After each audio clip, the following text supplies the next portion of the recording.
அனைவருக்கும் என்னுடைய அன்பான வணக்கங்கள்.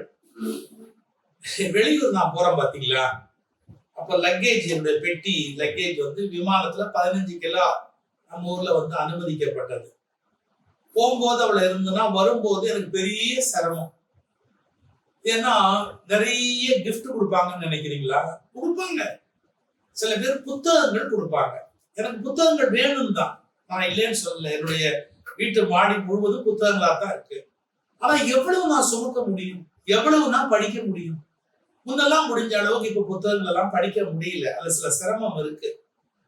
ரெண்டாவது, நம்முடைய டேஸ்ட் அப்படிங்கிறது மாறி போயிடுது. ஒரே ஒரு மாதிரியான சில விஷயங்களை நம்மளால படிக்க முடியல. அது ஏதோ ஒரு சிறப்பு, நம்ம இது வரைக்கும் படிக்காத ஒரு பகுதி, சிந்திக்காத ஒரு பகுதி இருந்தா படிச்சு நம்மள அதை ஈர்க்குது. இல்லாட்டி சிரமமா தெரியுது. யாரும் கேட்க மாட்டாங்க சொன்னா. நான் இப்ப அதை படிக்கிற யாருக்காவது அதை கொடுத்துருவேன், நீங்க வேணா எடுத்துக்கங்க, யாராவது படிக்க ஆர்வம் உள்ளவங்க எடுத்துக்கணும். இன்னொன்று, இந்த மெமெண்டோன்னு கொடுப்பாங்க, அது வேஸ்ட்.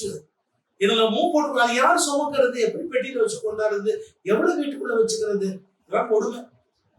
அதுல நான் குறை சொல்றேன்னு நினைக்காதீங்க. புத்தகங்களுக்கு முன்னுரை எழுது அப்படிங்கிறது எங்களுக்கு அதிக சிரமமான ஒரு வேலை. ஆனா எனக்கு அது சிரமமா தெரியாம இனிமையா தெரிகிற மாதிரி சில புத்தகங்கள் இருக்கும். அதுவே அப்படின்னு அதை படிக்கும் போது நமக்கு ஒரு 2 வயசு குறைஞ்ச மாதிரி, 4 வயசு குறைஞ்ச மாதிரி ஒரு சந்தோஷத்தை உண்டு பண்ற புத்தகங்களும் உலகத்துல உண்டு. அது மாதிரி நான் படிச்ச, இப்போ சமீபத்துல படிச்ச புஸ்தகம் எங்க நகைச்சுவை இமயம் சண்முக வடிவேல் அவர்கள் எழுதினார். பெரிய ஆழமான புஸ்தகமானு கேட்காதீங்க, ஆழமான மனிதர்களை பற்றிய புத்தகம், ஆழமான செய்திகளை பற்றிய புத்தகம், யாரும் தொட்டு பார்க்க முடியாத சிலீர் என்ற உணர்வை ஏற்படுத்தக்கூடிய, ஒரு பனிமலையின் குளிர்ச்சியை ஏற்படுத்தக்கூடிய ஒரு வித்தியாசமான புத்தகம். என்ன அது? மேடை ஆளுமைகள் அப்படின்னு தமிழ்நாட்டில் இருந்த பல பெரியவங்க இருக்கிறார். Justice Maharajan, Silambu Selvar Ma Po Si, Thirukkuralar we Munisamy, Thavathiru Kundrakudi Adigalar, doctor கலைஞர், அதே மாதிரி பேராசிரியர் ராதாகிருஷ்ணன் திருச்சி, டாக்டர் ஏசி செட்டியார், அப்புறம் வந்து பேராசிரியர் நமச்சிவாய்.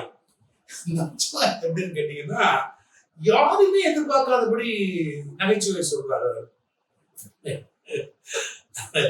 கிளியோபாட்ரா வாழ்க்கையை பத்தி சொல்லும் போது, அவளை கவரணும் அப்படிங்கிறதுக்காக ஆண்டனி வந்து தினம் 2 முறை முக வந்து மழித்துக் கொள்வான் அப்படிங்கிற செய்திய சொல்வாரு. அவள் மீது உள்ள காதலால் ரோம சாம்ராஜ்யத்தையே அவன் இழப்பதற்கு தயாராக இருந்தான். இதுக்கு ரோமம்னு ஒரு பேர் இருக்கு முடிக்கு.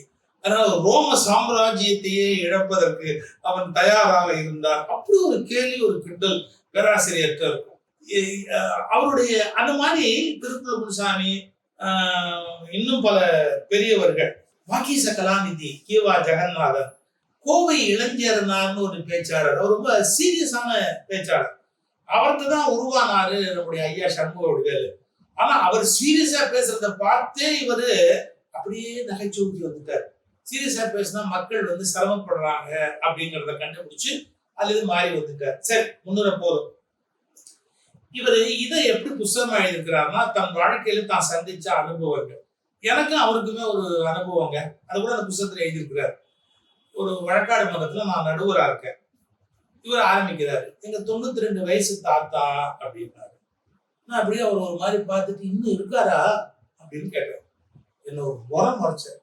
என்ன மறைக்கிறீங்க அப்படின்னு. அவங்களோட தாத்தாவே இருக்கார் தெரியுமா அப்படின்னு. சும்மா ஒரு ஹியூமர் தான். ஜனங்கள்லாம் சிரிக்கிறாங்க, என்ன பண்றது, நானும் சிரிச்சேன். அதோட சொல்லிட்டு சொன்னாரு, அவரு ஏங்க எங்க குடும்பத்துல யாருமே இறந்து போனது இல்லைங்கன்னாரு. செத்து போனது இல்லை எங்க குடும்பத்துல யாருமே அப்படின்னு ஒரு வார்த்தையை சொன்னாரு. சபை இன்னும் கை தட்டுது. சரி, நான் விட்டுட்டேன். சரி, பேசுறா விளையாட்டா அப்படின்னு. ஒரு மணி நேரம் கழிச்சு அவருக்கு மறந்து போச்சு இந்த மாதிரி நம்ம சொன்னோம். எங்க பாட்டி இறந்து போன போதுன்னா பாருங்க, நான் பிடிச்சிக்கிட்டேன். நிறுத்துங்க, வழக்காடு மன்றத்துல போய் சொல்றீங்க. ஒரு மணி நேரத்துக்கு முன்னாடி எங்க வீட்டுல யாருமே இறந்தது இல்லை, நீங்க இப்ப எங்க பாட்டி செத்து போன போது அப்படின்னு ஆரம்பிக்கிறீங்களே. அச்சா பாருங்க மனுஷன். ஏங்க எங்க வீட்டுல யாரும் இறந்து போனது இல்லைன்னா என்னங்க அர்த்தம்? ஆஸ்பத்திரிக்கு போற வழியில செத்து போவாங்கன்னு சொல்றேன். ஆஸ்பத்திரிக்கு போற வழியில இறந்துருப்பாங்கல்ல. இப்போ அவருடைய அந்த என்ன சொல்றது, பல பேர் நகைச்சுவை அப்படின்னா புஸ்தகத்துல படிச்சு துணுக்க மனப்பாடம் பண்ணி அதை வெட்டி ஆபரேஷன் பண்ணி போஸ்ட் மார்ட்டம் பண்ணி நகைச்சுவைங்கிற பேர்ல துண்டு துண்டு துண்டா நம்மளை வெட்டி தூக்கி எறிவாங்க. இந்த மனுஷனுக்கு அப்படியே இந்த கச்சேரி எல்லாம் பண்றவங்க கச்சேரியில அப்படியே மிருகம் அடிச்சுக்கிட்டே போவாங்க பாத்தீங்களா.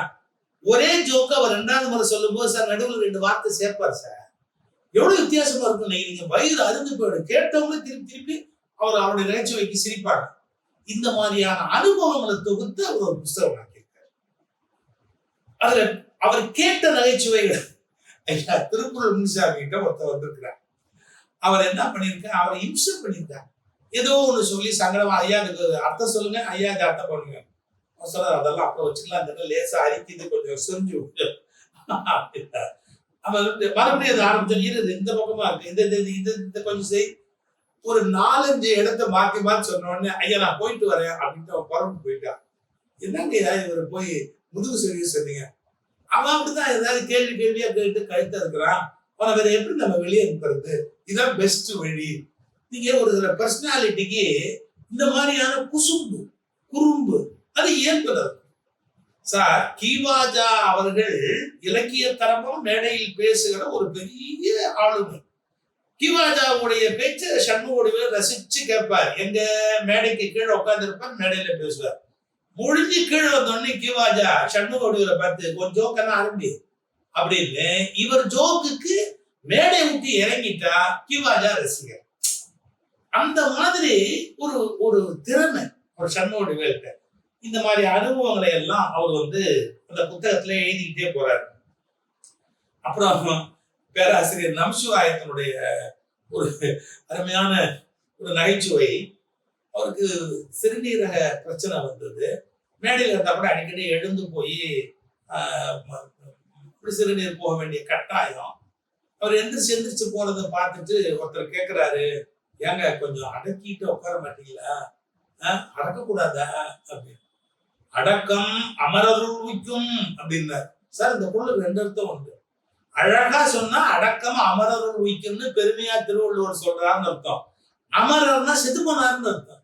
ஏப்பா என்னை இதை அடக்கிட்டு உட்காந்து சொல்றியப்பா, நான் அவனை மேலதானே போனோம். அடக்கம் அமரருள் உய்க்கும். இப்படி நமசிவாயம் அவருடைய ஹியூமர்.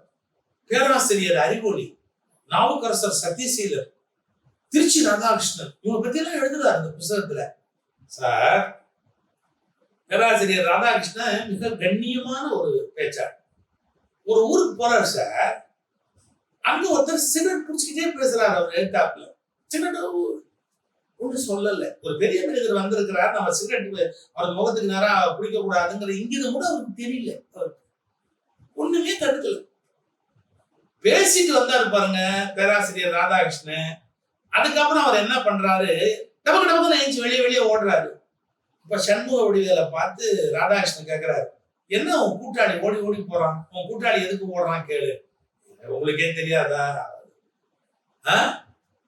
நான் வந்தப்ப என் முகத்துக்கு நேராவே தான் குடிச்சுக்கிட்டு இருந்தான். 5 நிமிஷத்துக்கு ஒரு தடவை குடிச்சுக்கிட்டே தான் உட்கார்ந்து இருந்தான். அப்ப பண்பாடு தெரியலையோ, இப்ப மட்டும் எந்திரிச்சு ஓட வேண்டியிருக்கோ, கேளு அவனை என்னன்னு கேளு அப்படின்னு.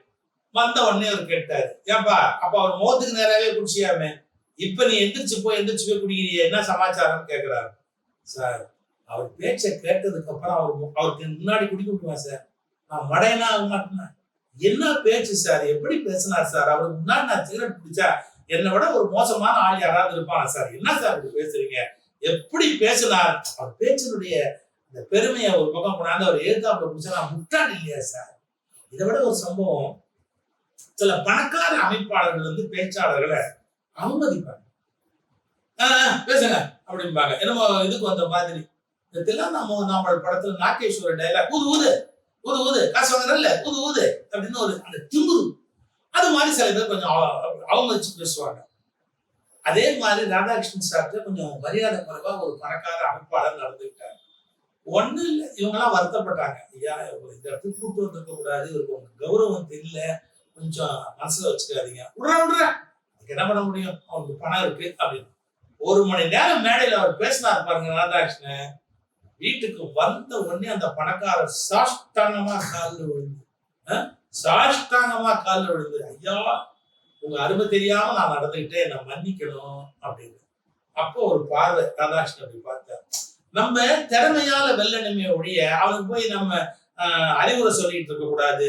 அந்த ராதாகிருஷ்ணனுடைய செய்தி இந்த புஸ்தகத்துல இது மாதிரி முத்து முத்தா முத்து முத்தா முத்து முத்தா அனுபவங்களை போட்டு எழுதுறாரு. எனக்கு என்ன தெரியுமா தோணுச்சு அவர் புத்தகத்தை படிக்கும் போது, ஒரு 50-60 சிறந்த மனிதர்களோடு நான் இந்த மேடை உலகத்துல பழகி இருக்கேன். அவங்க எல்லாரோடையும் மறுபடியும் நான் பயணப்பட்டு இப்ப முடியாது காலம், அவங்க போய் சேர்த்துட்டாங்க பல பேர் அதுல. ஆனா இந்த புத்தகத்தை படிக்கும் போது மீண்டும் 50-60 பெரியவர்களோடு நான் வாழ்ந்த சுகத்தை அடைகிறார். அறிவொளி, சத்யசீலன், ராதாகிருஷ்ணன், கிவா ஜெகநாதன், திருப்புராரி முன்சாமி, நமசிவாயம், ஜஸ்டிஸ் மகராஜன், அது மாதிரி ரொம்ப பெரியவங்களோட ஒரு கல்யாண வீட்டுக்கு போறோம், ஒரு 50-60 பேர் பார்த்துட்டு வந்தோம் வச்சுங்க. அன்னைக்கு எவ்வளவு மகிழ்ச்சியா இருக்கு தெரியுமா ராத்திரி. அந்த மாதிரி இந்த புத்தகத்தை படிக்கும் போது நான் அப்படி இவரோட ஜோக் எப்படி பட்டதா கேட்டா, சண்முகவேல்கிட்ட ஒரு டாக்டர் எப்படி கேட்டா, அவர் இது வரைக்கும் அவரை பார்க்கறதுக்கு யாராவது வந்தா என்னன்னு கேட்டீங்கன்னா, கூட்டிக்கிட்டு வர்றேன் அப்படின்னு கூட்டிட்டு வந்தா போகும்போது கூட்டிகிட்டு போன்னு சொல்ல மாட்டாரு, தூக்கிட்டு போ. என்ன தூக்கிட்டு போ? கைராசி டாக்டர் அப்படி தொட்டாருன்னா அதோட கதை முடிஞ்சு போடும். ஒரு வீட்டுல வந்து சொல்றாங்க, யார் ரொம்ப நாளா இழுத்துக்கிட்டு இருக்கு, எங்க குடும்பத்துல எல்லாருக்கும் சிரமமா இருக்கு, அப்பவே ஏன் என்கிட்ட கூட்டிட்டு வரல? இது ரெண்டு அர்த்தம்.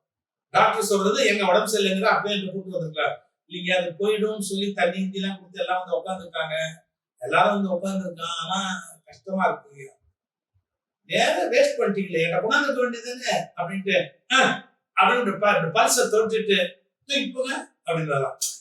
இது டாக்டரோட குறை சொல்றதுன்னு அர்த்தம் இல்ல, கூட்டிட்டு வந்து தூக்கிட்டு போனோம் அந்த கைராசி டாக்டர்.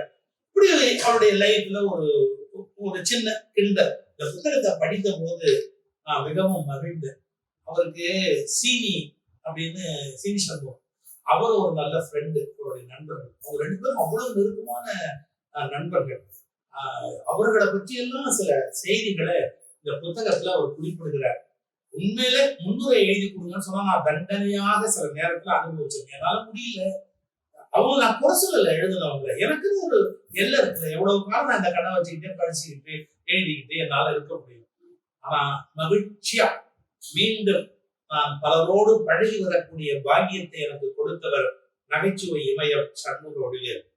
அந்த மாதிரி நான் முன்னும் பின்னும் ஒரு நகைச்சுவை பேச்சாளரை பார்த்தது. ப்ரிப்பேர் பண்ண மாட்டார் சார், ஸ்பான்டேனியஸ், உள்ளே அப்படி டக்குன்னு வெளியில வந்து விழும். அப்படி ஒருவர் நம்மளோடு வாழ்கிறார் என்பதே ஒரு மிகப்பெரிய மகிழ்ச்சியான விஷயம். அவரு நீண்ட காலம் வாழ்ந்து அவர் ஒரு ஜென் முனிவர் மாதிரி வருத்தப்படவே மாட்டார், எவ்வளவு கஷ்டம் இருந்தாலும் வருத்தப்பட மாட்டார், எல்லாத்தையுமே சிரிச்சு சிரிச்சு சிரிச்சு சிரிச்சு எடுத்துக்குவார். வியக்கிற ஒரு மனிதர். அப்பேற்பட்ட சண்முக வடிவேலு அவர்களுடைய அந்த புத்தகத்துக்கு முன்னுரை எழுதுற வாய்ப்பு எனக்கு கொடுத்தார். அவருக்கு என்னுடைய மனமார்ந்த